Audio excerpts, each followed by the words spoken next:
자, 우리 옆에 있는 분들에게 축복하는 시간 같습니다. 사랑하고 축복합니다. 예수님과 동행합시다. 지난 한 주간 동안 주님과 동행하다가 이 시간 하나님 앞에 나와서 예배를 드리는 여러분 모두에게 하나님께서 함께해 주시고 하나님의 은혜로, 하나님의 사랑으로, 하나님의 평강으로 채워주실 줄로 믿습니다.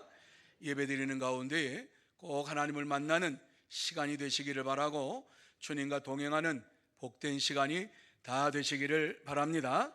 그래서 이 시간 예배 드리면서 심령의 새 힘을 얻는 놀라운 역사가 저와 여러분의 심령 속에 이루어지기를 바랍니다. 오늘 이 말씀을 보면서 주님의 재림을 기다리며 라고 하는 이러한 제목을 가지고 함께 은혜를 나누고자 합니다. 본문의 내용은 아주 간단한 내용이지요.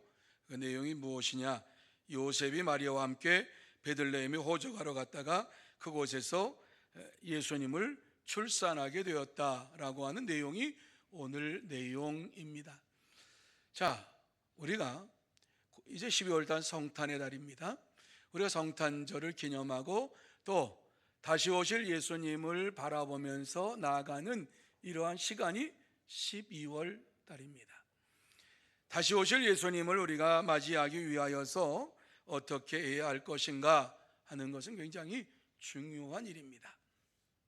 그래서 찰스 스윈돌 목사님이라고 하는 분이 저술가요, 또한 설교가요, 또 목회자였습니다.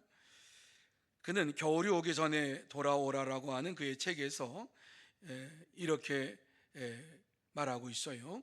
주님의 재림을 기다리는 우리는 무엇을 해야 할 것인가? 그러면서 잘 들어보세요. 늘 하던 대로 하라.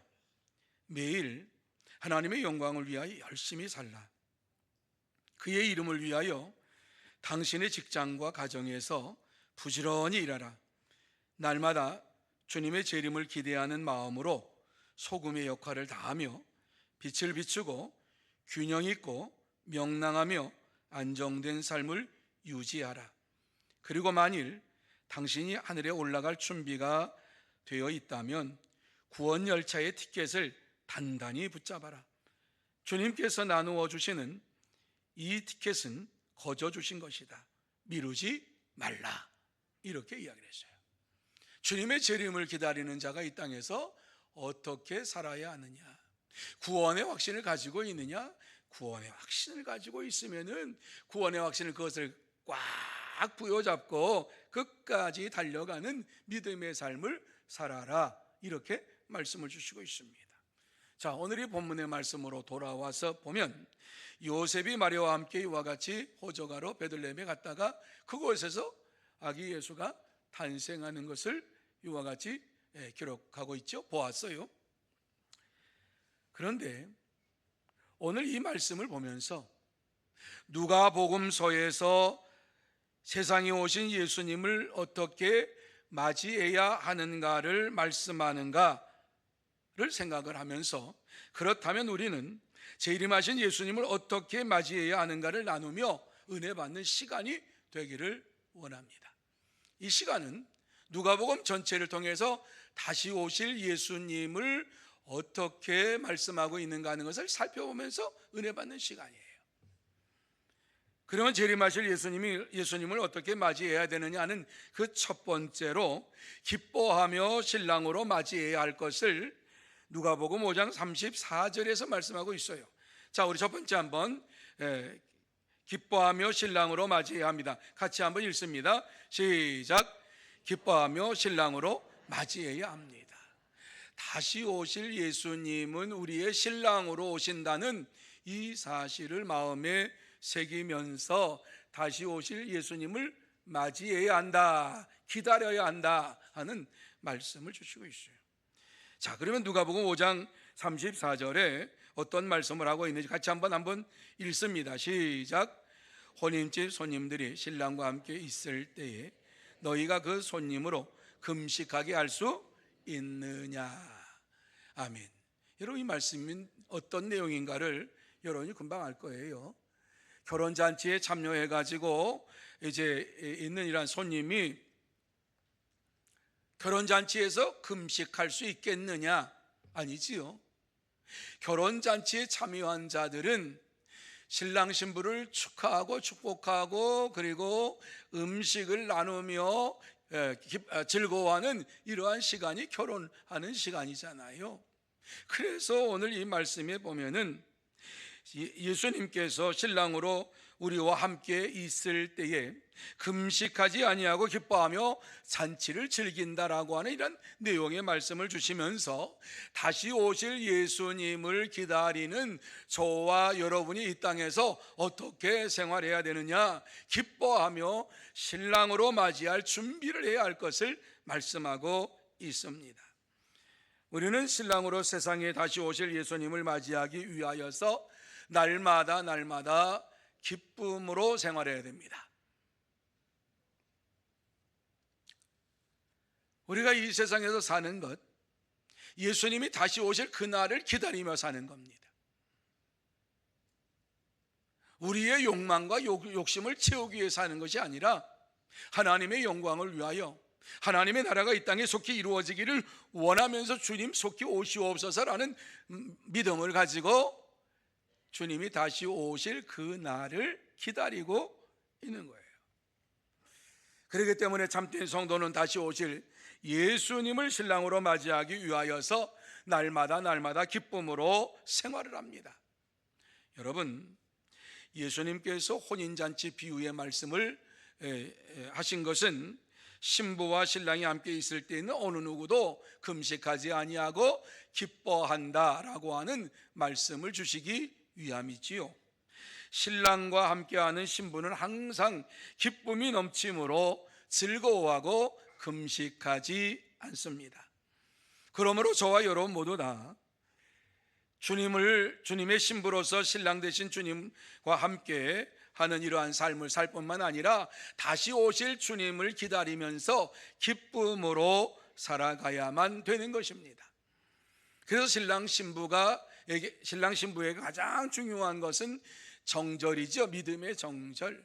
그래서 신랑 신부가 결혼할 때에는 기뻐하고 즐거워하는 것은 내가 이제 당신을 믿습니다, 당신과 함께 기쁘게 생활하기를 원합니다 라고 하는 이러한 고백을 하면서 결혼을 하게 되는 것입니다.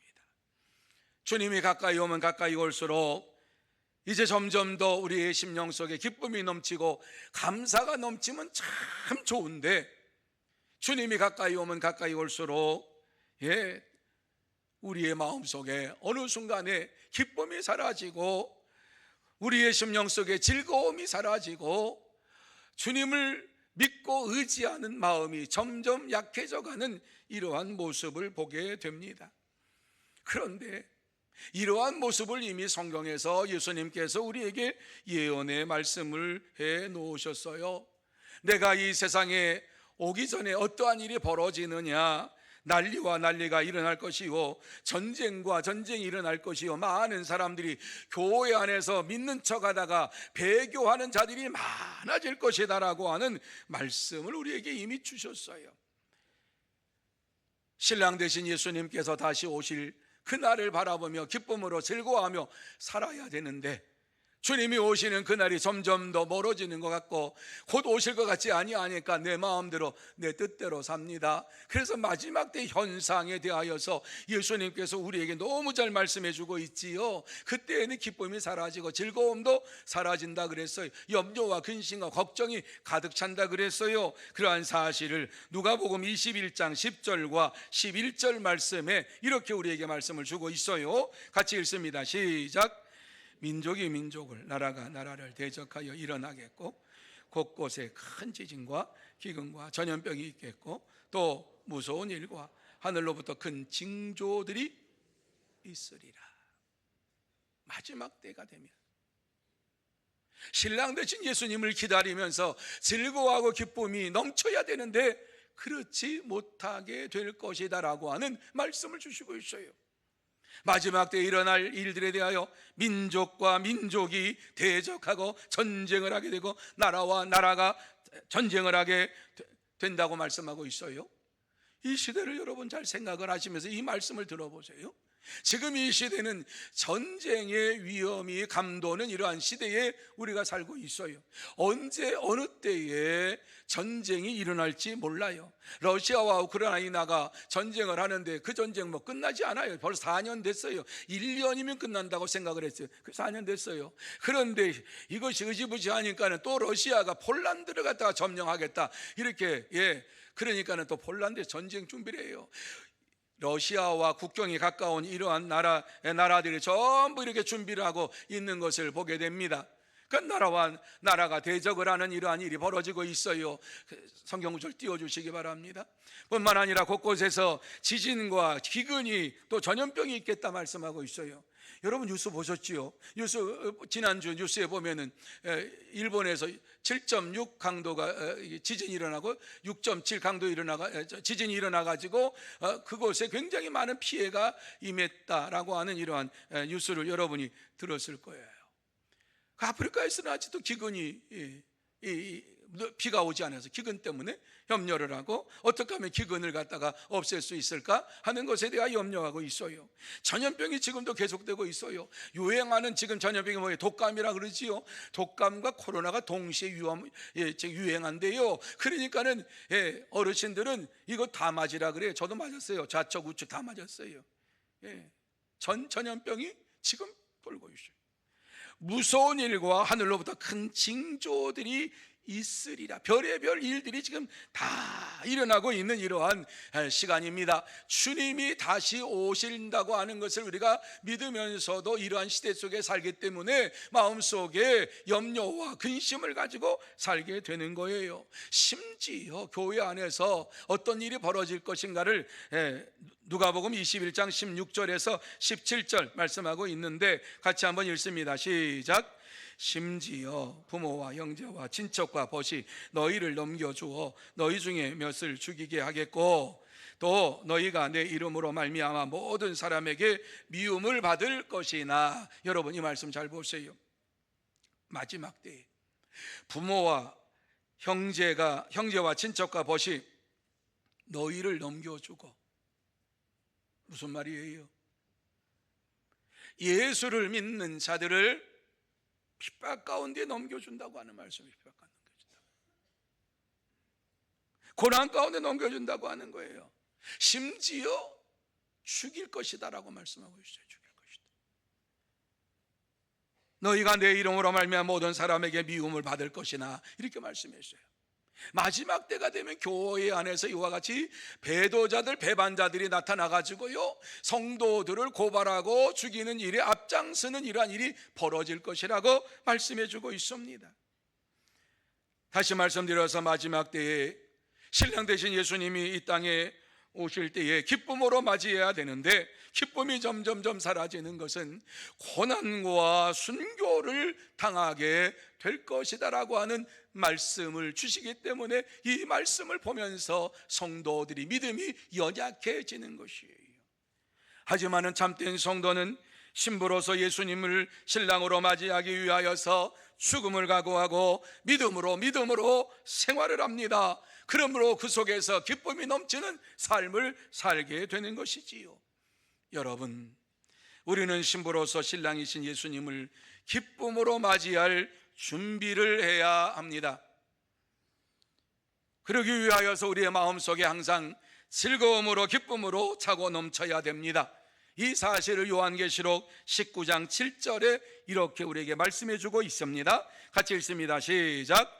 우리가 즐거워하고 크게 기뻐하며 그에게 영광을 돌리세. 어린 양의 혼인계약이 이르렀고 그의 아내가 자신을 준비하였으므로. 아멘.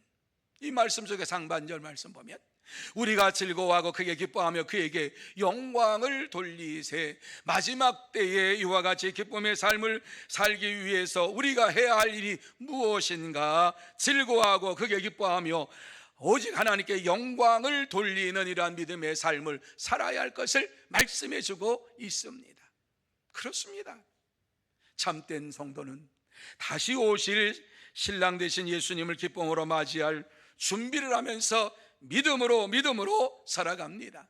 그러므로 저와 여러분 모두 다 다시 오실 신랑 되신 예수님을 맞이하기 위하여서 날마다 기쁨으로 살아가는 참된 성도, 복된 성도가 다 되시기를 예수님의 이름으로 축원합니다. 두 번째로 깨어서 주인으로 맞이해야 한다 말씀하고 있습니다. 같이 읽습니다. 시작. 깨어서 주인으로 맞이해야 합니다. 여러분, 예수님을, 다시 오실 예수님을 맞이하기 위해서 우리가 깨어 있어야 된다는 거예요. 깨어 있어야 돼요. 영적으로 깨어 있어야 된다는 거예요. 육적으로 깨어 있는 이 말씀보다도 영적으로 우리가 깨어 있어야 된다. 깨어서 주인을 맞이해야 한다는 말씀을 하고 있어요. 예수님이 땅에 오실 때 나의 주인으로서 예수님을 영접해야 되고 맞이해야 돼요. 이러한 사실을 누가복음 13장 36절에 이렇게 말씀해 주고 있습니다. 같이 읽습니다. 시작. 너희는 마치 그 주인이 혼인집에서 돌아와 문을 두드리면 곧 열어주려고 기다리는 사람과 같이 되라. 어떠한 삶을 살아야 할 것이냐? 예수님이 다시 오실 때에 예수님 오시옵소서, 이와 같이 우리의 마음의 문을 활짝 열고 예수님을 맞이할 준비를 해야 된다. 주인으로 맞이할 준비를 해야 된다. 이렇게 우리에게 말씀해 주고 있습니다. 오늘 이 말씀 속에 보면은 예수님이 세상에 다시 오실 때에 혼인잔치에 갔다가 돌아온 주인을 맞이하기 위하여서 이제 밤을 새워서 기다리다가 문을 여는 이러한 종의 모습으로 살아라, 이렇게 말씀해 주고 있습니다. 그렇습니다. 우리는 다시 오실 예수님을 주인으로 맞이하기 위하여서 종의 모습으로 이 땅에서 살아가야만 하는 것입니다. 이러한 말씀은 혼인잔치의 이 비유의 말씀을 주시면서 이 말씀을 주신 거예요. 예수님께서 혼인잔치 비유의 말씀을 주시면서 이 말씀을 하셨는데, 유대의 혼인잔치는 밤중에 이루어집니다. 저녁에 결혼식을 하고 밤에 잔치가 이루어집니다. 그러니까 잔치가 언제 끝날지 몰라요. 그러니까 하루만 하는 것이 아니라 우리는 하루 하잖아요. 미국은 3일 하더라고요. 그런데 어때요? 일주일간, 거의 일주일간을 혼인잔치를 하는데, 이와 같이 그 혼인잔치가 언제 끝날지 모르니까 주인이 혼인잔치에 갔다 그러면 종들은 긴장해가지고 주인이 돌아올 때까지 기다리는 거예요. 그리고 주인이 오면 빨리 문을 열어서 영접하는 것이지요. 이러한 마음으로 다시 오실 예수님을 기다려야 된다, 이렇게 말씀하고 있어요. 그런데요, 이러한 말씀을 주시면서 누가복음 12장 37절 말씀에 아주 이상한 말씀, 그리고 이해가 되지 않는 말씀, 이 말씀을 우리에게 주시고 있어요. 어떤 말씀인지 같이 한번 확인해 봅니다. 시작. 주인이 와서 깨어 있는 것을 보면 그 종들은 복이 있으리로다. 내가 진실로 너희에게 이르노니 주인이 띠를 띠고 그 종들을 자리에 앉히고 나와서 수종 들리라. 아멘. 자, 이 말씀이 어떠한 말씀인가 하는 것을 여러분이 잘 보시기를 바랍니다. 혼인잔치에서 주인이 돌아왔어요. 돌아오니까 종들이 문을 열어서 주인을 맞이했어요. 주인을 맞이하니까 주인이 하는 말이 그 종들은 복이 있으리로다. 문을 열어준 종들이 복이 있다. 왜 복이 있느냐라고 하는 것을 그 다음에 잘 말씀해 주고 있지요. 내가 진실로 너희에게 이르노니 주인이 띠를 띠고 그 종들을 자리에 앉히고 나와서 수종 들리라. 성경 어디에도 이 말씀 없어요. 다시 말씀드려서 예수님께서 이 세상에 오시는데, 이 세상에 다시 오실 때에 영접하는 종들을 맞이하기 위하여서 그 종들을 맞이하는 종들을 기뻐하면서 주인이 허리띠를 띠고서 그 종들을 자리에 앉히고 나와서 수종드니라, 음식으로 대접하며 이 종들에게 수고했다고 이와 같이 우리 주님께서 말씀하신다라고 하는 것을 여기에 기록해 놓고 있어요. 여러분, 이 말씀은 예수님이 어떠한 분으로 이 땅에 오셨는가 하는 사실을 우리에게 말씀해 주고 있는 그것과 동일한 의미를 가지고 있어요. 인자는 섬김을 받으러 함이 아니라 도리어 섬기려 하고 자기 목숨을 많은 사람의 대속물로 주려 함이니라. 예수님께서 이 땅에 오신 것은 섬김을 받으려는 것이 아니라 이와 같이 모든 사람을 섬기기 위해서 오셨다라고 하는 말씀과 동일한 이란 말씀인데, 주인을 맞이하는 종들은 이와 같이 높은 자리에 앉히고 주인이 직접 음식을 준비해 가지고 이 종들을 대접할 것이다. 그러니까 그 주인이 오는 것을 보는 자들은 복이 있다, 문을 열어준다는 복이 있다, 이렇게 말씀을 하고 있는 거예요. 여러분, 이것은 천국 잔치에서 이루어질 사건을 우리에게 말씀을 해주고 있는 것입니다. 당시의 사회적인 통념과는 완전히 다른 거예요. 그 당시에는 노예와 주인이 분명했단 말입니다.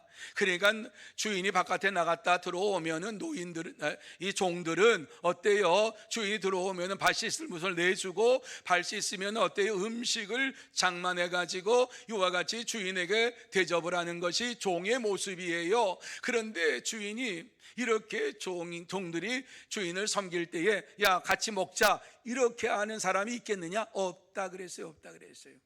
당시의 통념으로는 말도 되지 아니하는 일을 지금 예수님께서 말씀하고 있습니다. 주인이 종을 섬길 것이다, 그렇게 하시겠다는 거예요.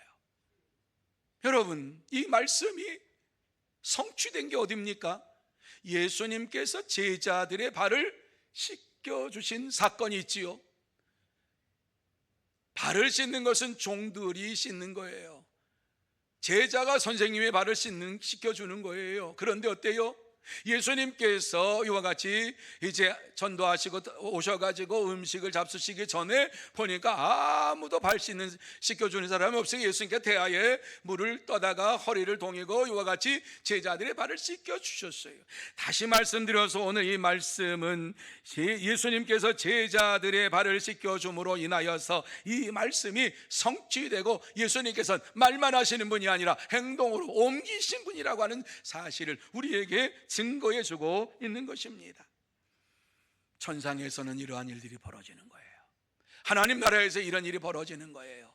혼인잔치에 참여해서 음식은 누가 준비합니까? 우리가 아니에요. 우리는 그저 들어가요. 그런데 주님께서 모든 잔치의 모든 거 다 준비하고 우리를 맞이하면서 천국 잔치, 혼인 잔치에 우리를 맞이하면서 기쁨으로 이 모든 것을 나눌 것을 우리에게 말씀해 주고 있습니다.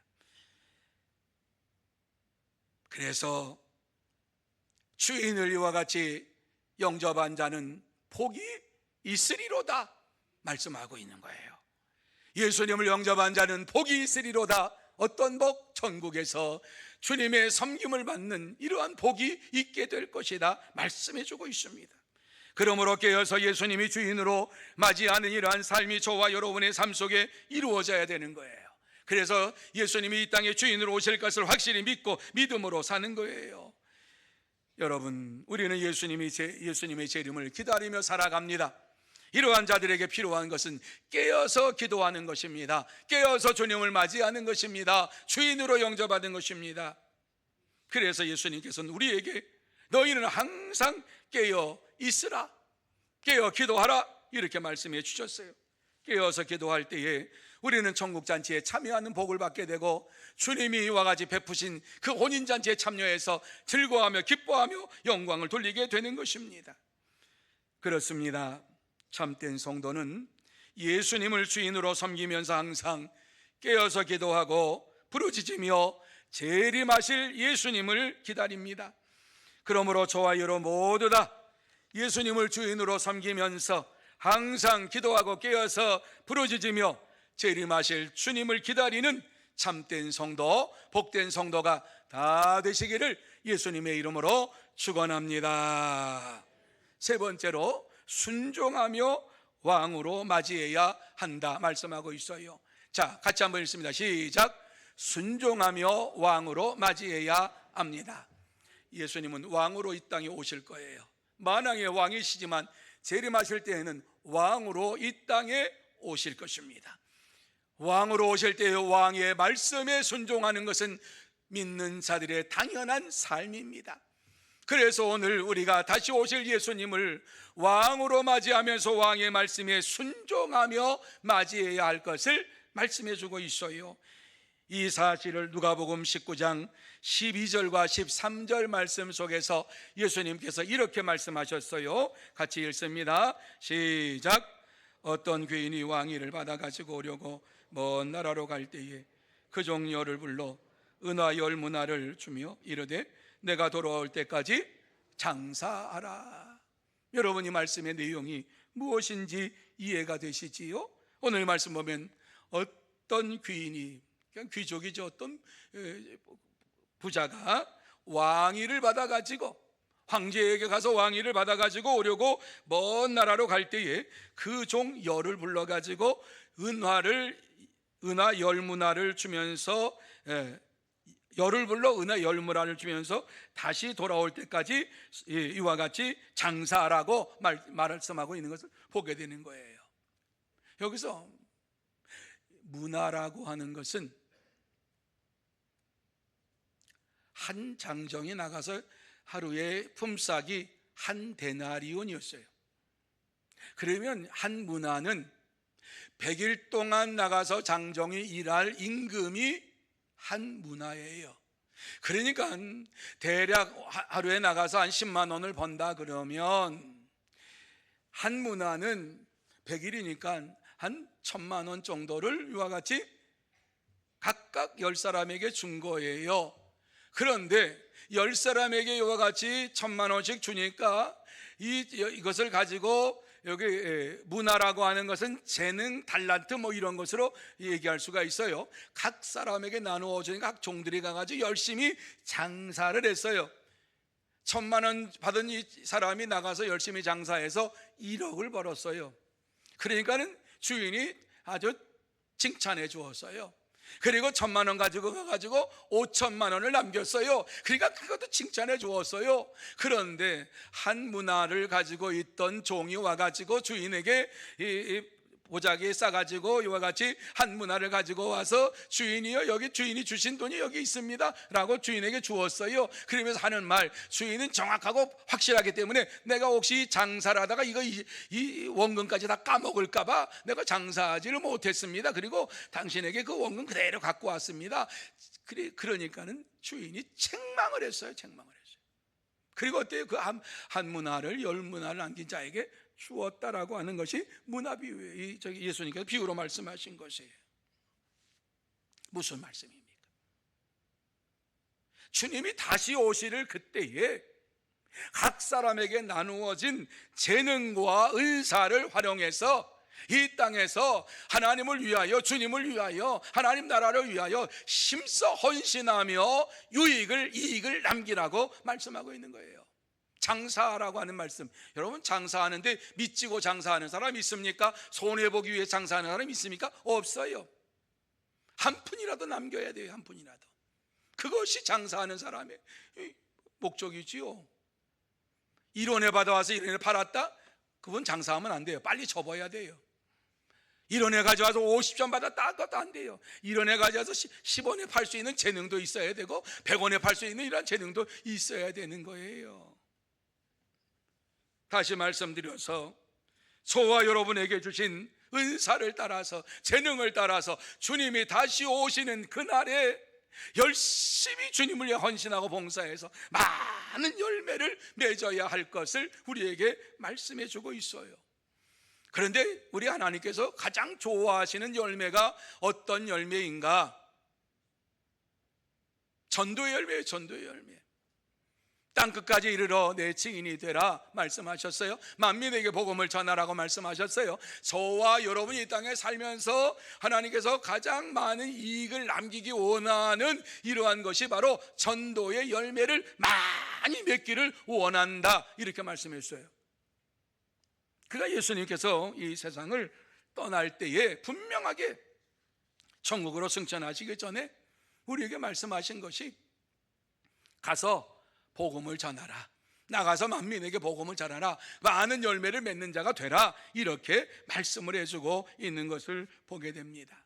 만약에 이 말씀을 우리가 순종하지 아니하면 마지막 때 한무나 받은 종처럼 하나님 앞에서 책망을 받고 심판을 받게 될 것을 말씀하고 있어요. 왜? 하나님을 믿지 못했으니까. 전능하신 하나님 믿지 못하고 자기의 능력만 믿으니까, 한무나 가지고 내가 장사하다가 잃어버리면 어떨까 자기를 생각하니까, 전능하신 하나님께서 말씀하시면 그 말씀대로 나가서 순종하면 됩니다.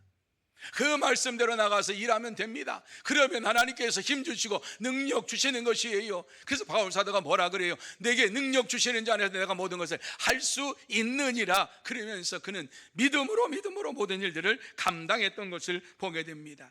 그래요, 우리는 받은 은사와 재능을 가지고 사용해서 하나님을 위하여, 주님을 위하여서 많은 이익을 남겨야만 합니다. 특별히 우리에게 부탁하신 영혼 구원의 이러한 열매를 맺어야 할 것을 말씀하고 있는데, 이것은 저와 여러분이 하나님의 나라에 들어갈 때까지 순종해야 될 이러한 명령입니다. 하나님께서 우리에게 말씀하시고, 주님께서 이 세상에 왕으로 오실 터인데, 왕으로 오시는 주님께서 말씀하신 이 사명, 끝까지 전도하는 자가 되라, 전도의 열매를 맺는 자가 되라 하시는 이 말씀을 마음에 새기면서 하나님 앞에서 날마다 영광을 돌리고 많은 이러한 열매를 맺는 저와 여러분이 다 되시기를 예수님의 이름으로 축원합니다. 이제 말씀을 마무리합니다. 이 시간 하나님께서 우리에게 하시고 싶은 말씀이 무엇이냐? 딱 한마디지요. 내가 다시 올 때에 왕으로, 주인으로, 왕으로 맞이하고 많은 열매를 맺는 자가 되라, 이 말씀하고 있어요. 내가 다시 올 때에 많은 열매를 내게 보여주어라 말씀하고 있어요. 주님이 오실 날 언제인지 몰라요. 주님이 원하시는 때에 오실 거예요. 그때에 저와 여러분이 갑자기 오면은 아직 준비 안 됐는데요, 책망받을 거예요. 하지만 주 예수의 오시옵소서, 제가 주의 능력을 따라서, 주의 은혜를 따라서 살았고 이와 같이 순종해서 이와 같이 열매를 맺었습니다. 주님 앞에 아름다운 보고서를 드릴 거예요. 물론 생각나지 않는 건 더 많을 거예요. 아니다, 네가 나를 위해서 너무 많이 수고했다, 그러면서 내가 알지 못하는 것까지 다 들춰가지고 우리에게 말씀해 주실 것이에요. 이러한 주님께서 날마다 능력 있는 믿음의 삶을 살고 응답받는 삶을 살기를 원하시면서 우리에게 주시는 말씀이 무엇이냐? 요한복음 14장 14절 말씀 같이 한번 읽습니다. 시작. 내 이름으로 무엇이든지 내게 구하면 내가 행하리라. 믿으시면 아멘. 하나님을 믿고 예수를 믿는 자들은 이와 같이 이 말씀을 의지해서 순종하는 거예요. 자기의 생각과 자기의 자신감을 가지고 하는 거 아니에요. 오직 하나님 믿고 하나님 의지하면서 나가서 복음을 전하는 거예요. 그럴 때에 하나님께서 우리에게 그대로 행하시리라, 구하는 것 그대로 행하시리라, 그렇게 말씀했어요. 저와 여러분이 너무 잘 아는 말씀 있죠. 마태복음 7장 7절 말씀, 구하라 그리하면 너희에게 주실 것이요, 믿으시면 아멘. 반드시 주시며 반드시 주셔요. 염려하지 말고 기도하라고, 간구하라고 말씀하고 있습니다. 사랑하는 성도 여러분, 우리는 부르짖어 기도하고 다시 오실 예수님을 신랑으로, 주인으로, 왕으로 믿고 기다리면서 주의 말씀에 순종하며 살아가는 삶을 살아야 합니다. 그러므로 저와 여러분, 남은 시간이 얼마인지는 저도 모르고 여러분도 다 모르지만 반드시 주님이 이 땅에 오실 것을 기다리면서 주님이 주인으로서, 왕으로서, 신랑으로 내게 오실 것을 바라보며 주님 오실 날을 기다리는 저와 여러분이 되어야 할 줄로 믿습니다. 성탄절은 주님이 오신 것을 기뻐하며 감사하는, 기념하는 날이에요. 그러나 주님이 다시 오실 그 날을 위해서